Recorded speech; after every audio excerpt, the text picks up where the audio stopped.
الحمدللہ نحمده ونصلی ونسلم علی رسولہ الکریم اما بعد فاعوذ باللہ من الشیطان الرجیم بسم اللہ الرحمن الرحیم ان الصلاة تنہی عن الفحشاء والمنکر صدق اللہ العظیم۔ بارگاہ رسول رحمت صلی اللہ علیہ وسلم میں درود پاک کی نظریں پیش کریں۔ اللہم صلی علی سیدنا مولانا محمد وعلی آلہ وصحبہ وبارک وسلم صلاۃ وسلام علیک یا رسول اللہ۔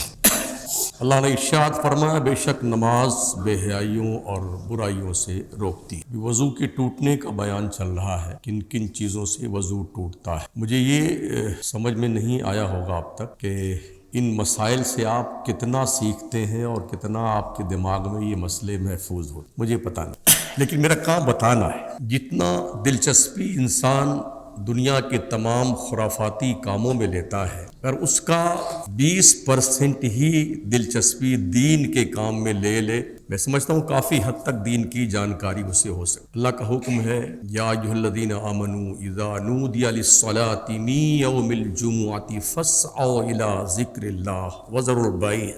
اے ایمان والو، جب تمہیں جمعہ کے روز اذان کے ذریعے سے اللہ کے در کی طرف بلایا جائے، رب کی نماز کی طرف بلایا جائے، تو اپنا سارا کام چھوڑ کے، خریدنا بیچنا سارا کام چھوڑ کر کے اللہ کے ذکر کی طرف دوڑو، کوشش کرو، صحیح کرو۔ اذان 1 بجے ہوئی ہے لگ بھگ، اور ابھی 1:30 شاید 1:35 ہو رہا ہوگا۔ یہ ہے ہماری تساہلی۔ ہمیں یہ تک احساس نہیں ہے کہ ہفتہ کا دن جو عید کا دن قرار دیا گیا ہے، اسی دن حضرت آدم علی نبینا علیہ الصلاۃ والتسلیم کی توبہ قبول ہوئی تھی، اسی دن قیامت بھی قائم ہوگی۔ اللہ کریم نے مسلمانوں کو ہفتے میں ایک دن عید کا عطا فرمایا ہے، جسے جمعہ کا دن کہتے ہیں، اور اس دن میں ایک گھڑی ایسی آتی ہے کہ اس وقت بندہ جو بھی جائز دعا اللہ سے مانگتا ہے اسے اللہ قبول فرما لے۔ لیکن ہم پیدل اجمیر تو جا سکتے ہیں، ہار پھول چادریں چڑھا سکتے ہیں، پد یاترا کر سکتے ہیں، اور ہلڑ بازیاں کر سکتے ہیں، جو بھی اناپ شناپ کام وہ سب کر سکتے ہیں، مگر اللہ کے گھر میں آنے کو ہم تیار ہیں۔ اگر کسی کی یہ سوچ ہو کہ ہم تو اللہ کے نیک بندوں سے مانگیں گے، وہاں سے ہمیں مل جائے گا، نماز پڑھیں چاہے نہ پڑھیں، اللہ کی عزت کی 100 بار قسم، اللہ اگر نہیں چاہے گا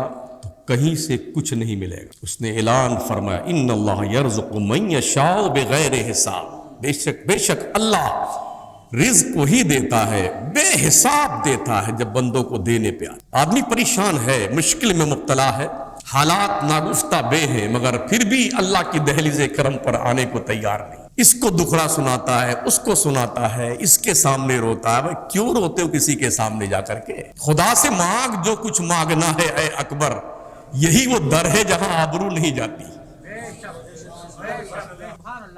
کیوں نہیں مانگتے اللہ سے؟ جو کچھ کہنا ہے اپنے رب سے کہو، جو کچھ کہنا ہے اپنے رب سے کہو، اس لیے کہ رب کو کسی سے پوچھنا نہیں ہے کہ دوں کہ نہ دوں اسے۔ رب کے علاوہ جتنے بھی ہیں، جب ان سے آپ مانگو گے تو پہلے وہ رب سے پوچھیں گے کہ ان کو دیا جائے کہ نہ دیا جائے، وہ ان سے پوچھیں گے، رب سے پوچھیں گے۔ اللہ خود مختار ہے، حاکم اعلیٰ ہے، الیس اللہ باحکم الحاکمین۔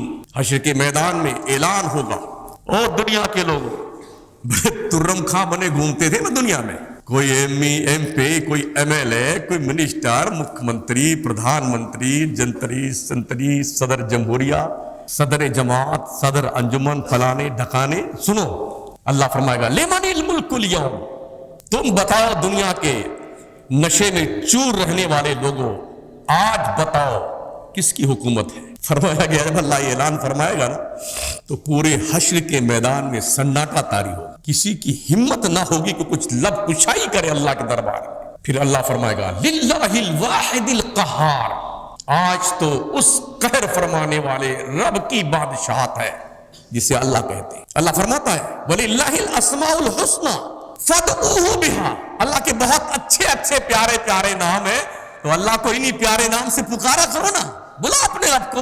لیکن بندہ ہے کہ ماننے کو تیار نہیں ہے۔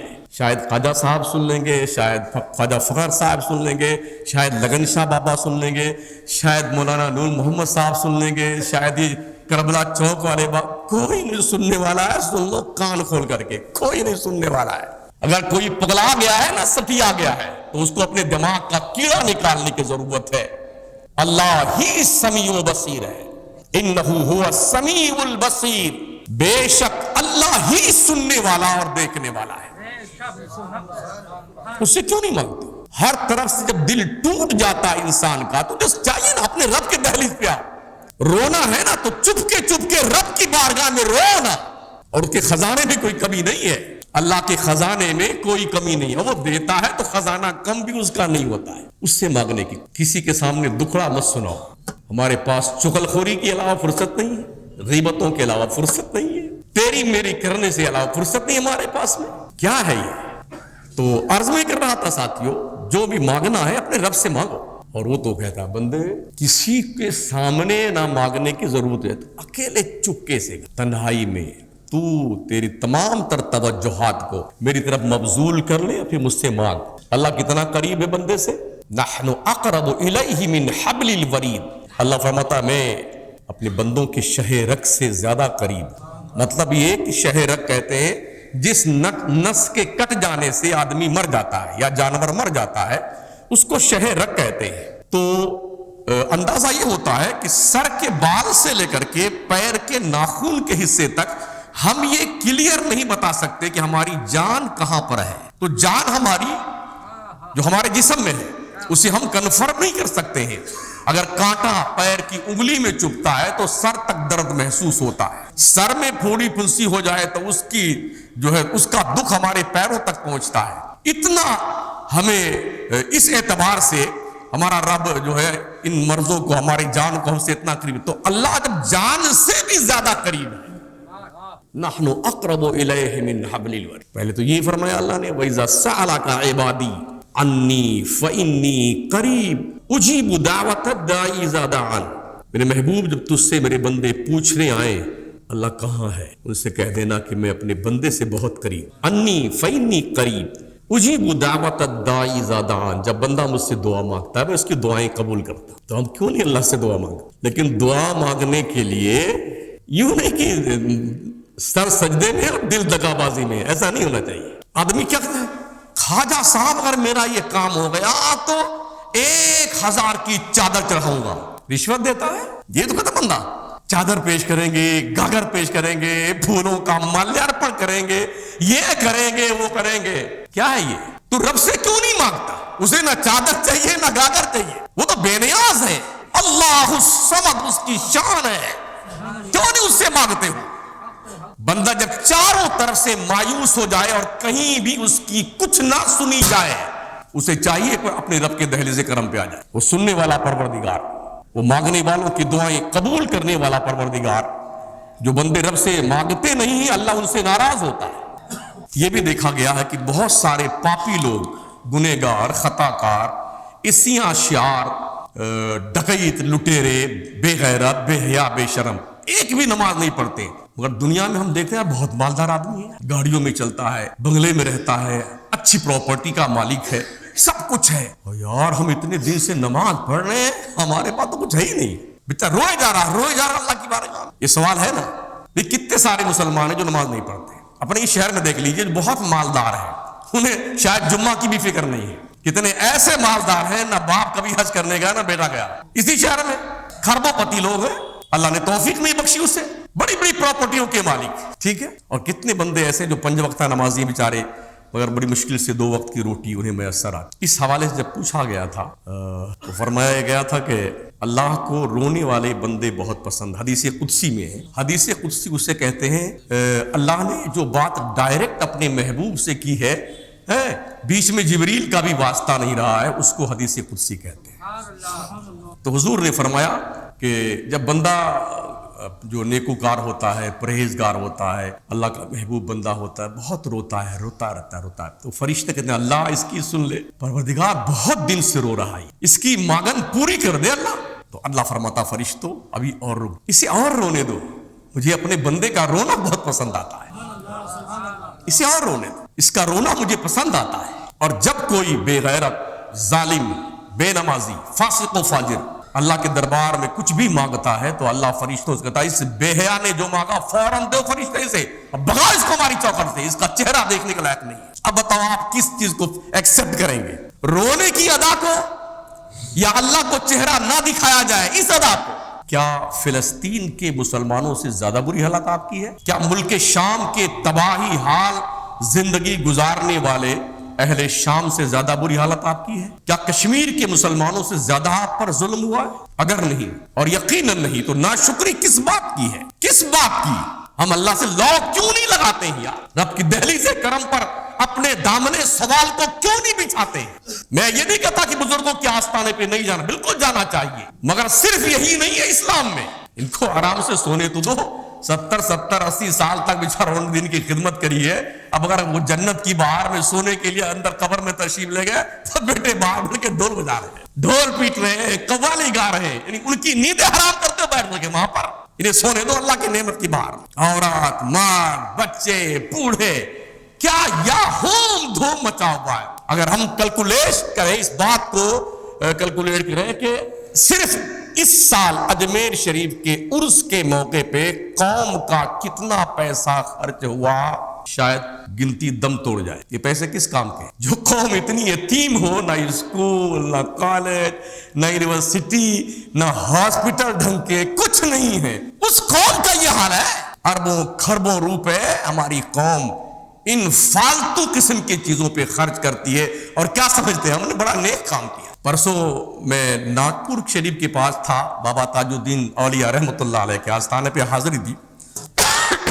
ظہر کی نماز پڑھنے کے لیے مسجد میں داخل ہوا تو ایک بندہ بہت دیر سے مجھے دیکھ رہا تھا، قریب آیا کہ کہیں آپ کو میں نے دیکھا ہے، تو میری آواز اس نے سنی تو اس نے کہا کوئی تقریر وغیرہ کرتے ہیں آپ؟ ہاں کرتے تو یار، کیا بات؟ بولے اچھا کہاں رہتے ہیں؟ ہم نے کہا مکرانہ۔ کہا اچھا تو آپ مولانا شمس الدین؟ کہا ہاں بھائی کیا بات؟ ارے بہت دیر تو بیچارہ روتا رہا مل کر کے مجھ سے۔ کہا حضرت ابھی ہماری بی کا آپریشن ہونے والا ہے اور میں آیا ہوں یہاں بابا کے یہاں دعا مانگنے کے لیے۔ ہم نے کہا پہلے اللہ کے دربار میں دعا مانگ لیں، پہلے رب کی دہلیز کرم پہ دعا مانگ لیں، اس کے بعد پھر جا کے بابا کے یہاں مانگ لینا۔ حالات ہماری یہ ہیں، آدمی پریشان ہوتا ہے، یہاں بھاگتا، وہاں بھاگتا، وہاں بھاگتا ہے۔ ارے ڈائریکٹ اس کے دہلیز پر کیوں نہیں جاتے ہو جو سننے میں دیر نہیں لگاتا ہے؟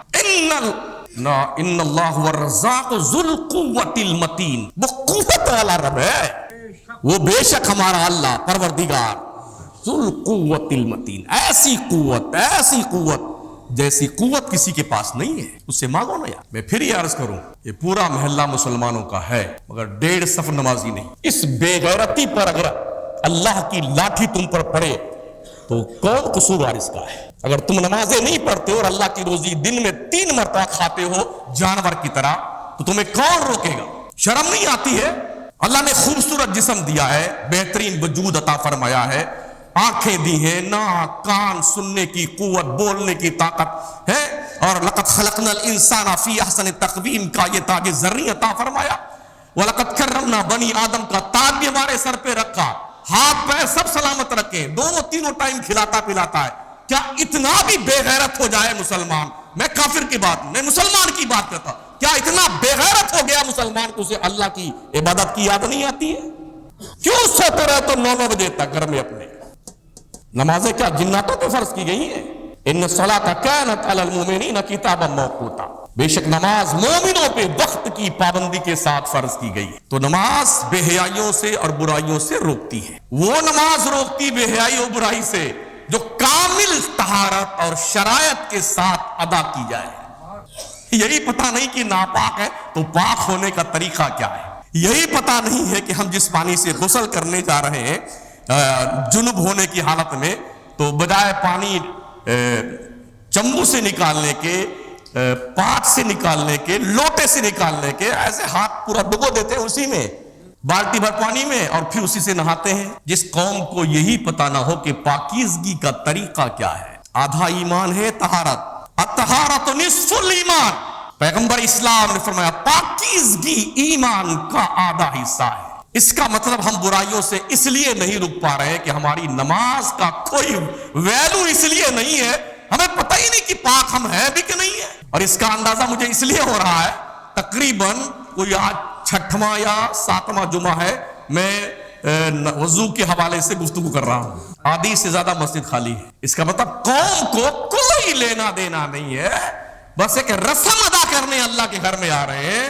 تو بس جمعہ تو پڑھ ہی لیا ہم نے، ہے نا، پڑھ لو، یہ جمعے تمہارے منہ پہ تھوپ دیے جائیں گے میاں جی، اللہ کو تمہاری نمازوں کی ضرورت نہیں ہے، اللہ کے دربار میں نماز کا تحفہ پیش کرنا ہے تو کم از کم کامل طہارت، جملہ شرائط نماز کے ساتھ خشوع اور خضوع کے ساتھ اپنے رب کی بندگی کرنے کا حوصلہ اور جذبہ پیدا کر۔ کچھ لوگ ارے آپ تو بہت ہی سخت جملہ استعمال کرتے ہیں، اگر کسی کو ناسور ہو جائے خدا نہ کرے تو کیا اس پہ ہم بار بار مرہم رکھیں گے؟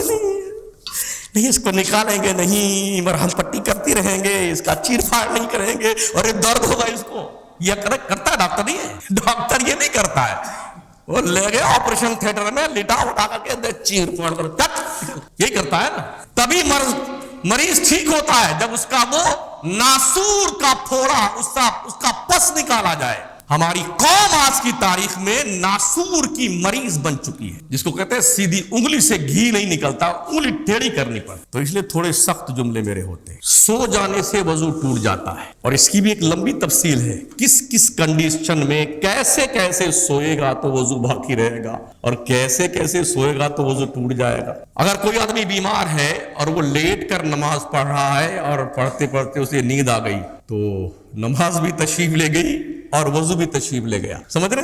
اونگنے سے یا بیٹھے بیٹھے جھونکا مارنے سے اس سے وضو تو نہیں ٹوٹتا ہے۔ اس کا مشاہدہ کئی بار مسجد میں ہوتا ہے، اپنی اس مسجد میں ہوا، لوگ بیٹھے ہوئے ہیں، ارے نہیں، یہ سو تھوڑی رہے تھے، تم کیا معراج میں گئے تھے؟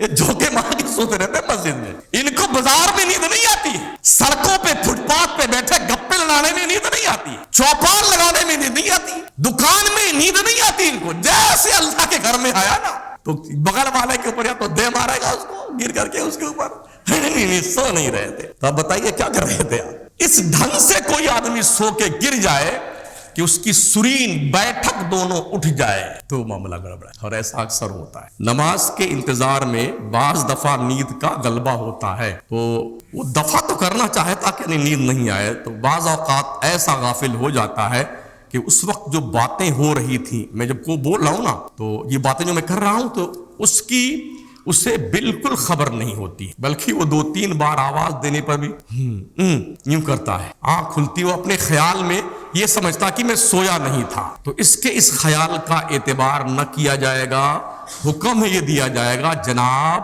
آپ وضو شریف تشریف لے گیا ہے، اس کو پھر سے جائیے پکڑ کے لے کے آئیے ادھر سے وضو بنا کر۔ انبیاء اور مرسلین علیہم الصلوات و تسلیمات کا سونا ناقض وضو نہیں ہے، نبی اور رسول سوئے نہ رات بھر سوتے رہے پھر بھی وضو نہیں ٹوٹتا، وجہ اس لیے کہ آقا فرماتے تنام عینی ولا ینام قلبی، ہماری آنکھ سوتی ہے دل جاگا کرتا ہے، جی نبیوں رسولوں کے دل جاگتے رہتے ہیں، آنکھیں سو جاتی، ان کے احکام سب سے بالا تر ہے کیونکہ یہ اسپیشلی کوالٹی کے لوگ ہیں، اللہ نے پوری کائنات میں جن کو سپیریئر درجہ دیا ہے خلقت میں، وہ انبیاء اور مرسلین کی ذوات قدسی صفات ہے، ان جیسا دوسرا کوئی نہیں، اور ان کے بعد صحابہ کا، تابعین کا، تبع تابعین کا، درجہ بدرجہ الگ الگ ان کے مقامات اللہ نے اس کے رسول نے متعین فرمائے۔ تو انبیاء سو بھی جائیں نا تو بھی ان کا وضو نہیں ٹوٹتا، وہ سو جائیں تو معراج منامی،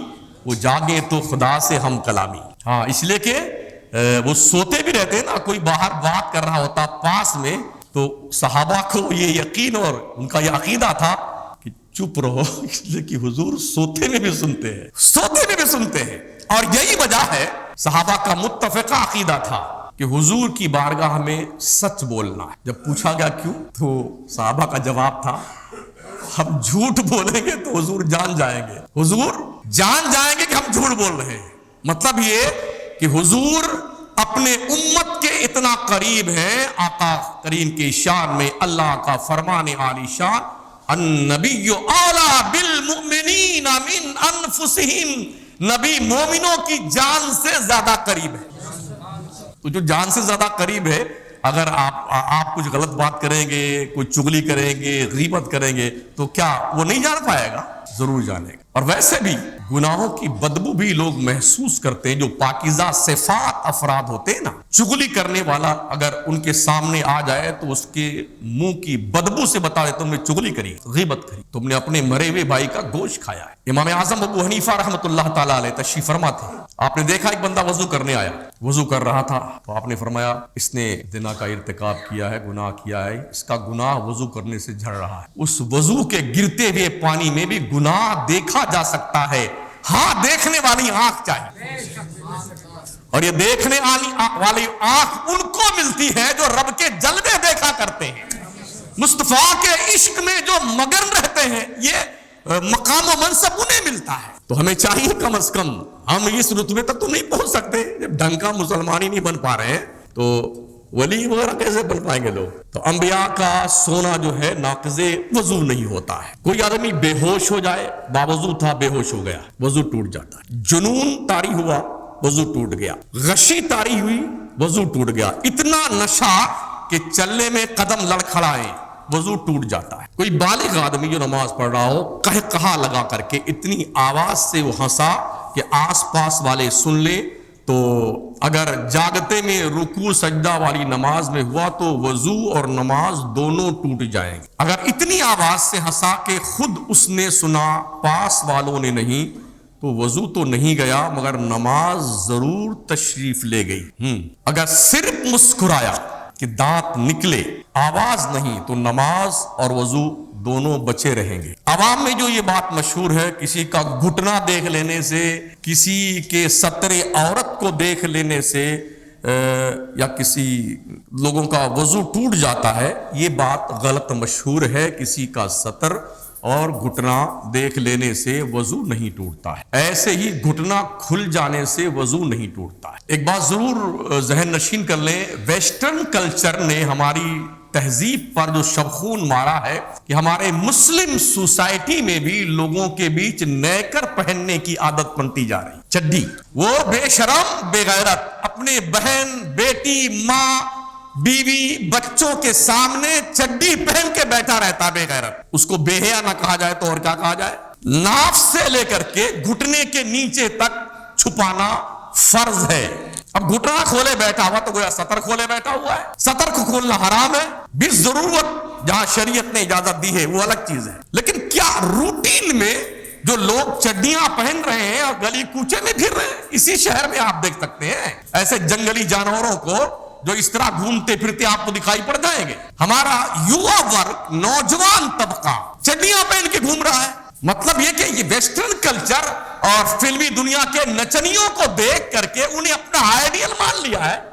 سوچیے اور 100 بار سوچیے، کیا نچنے گانے والے ہیں یہ بے حیا لوگ ہمارے آئیڈیل بننے کے لائق ہیں؟ اس لیے چڈیاں مڈیاں مت پہنا کیجیے بھائی صاحب، مطلب جو پاجامہ کے اندر پہنتے ہیں وہ الگ چیز ہے، لیکن نیکر پہن کے گھومنا، گھر میں رہنا، چاہے ماں بہن بیٹی کے بیچ میں ہو تب بھی حرام ہے، اتنا چھپانا فرض ہے۔ ابھی تو چھوٹی چھوٹی فراقیں بھی چل گئی ہیں، اس کا مشاہدہ 98% ایئرپورٹ پہ ہوتا ہے۔ جوان جوان بچیاں ہیں، عورتیں ہیں، وہ اتنا چھوٹا پہن کر کے اوپر کا حصہ اور یہاں نیچے تک یہاں سے پینٹ اور یہ 1.5 بالش پورا کھلا ہوا ہے، پیٹ پیٹ سائڈ کا، اور پھر چڈیاں بھی ان کی 1 بالش کی ہوتی ہیں، باپوں کے سامنے بھی، بھائیوں کے ساتھ میں، اور یہ اوپنلی طور پر پورے ایئرپورٹ پہ، فلائٹ میں۔ لگتا ہے شاید کسی اور دنیا میں لوگ آ گئے ہیں کہ ہمارا تعلق اس دنیا سے نہیں رہا جس میں انسان بستے ہیں۔ تو ان جنگلی جانوروں کو یہ پتہ نہیں ہے،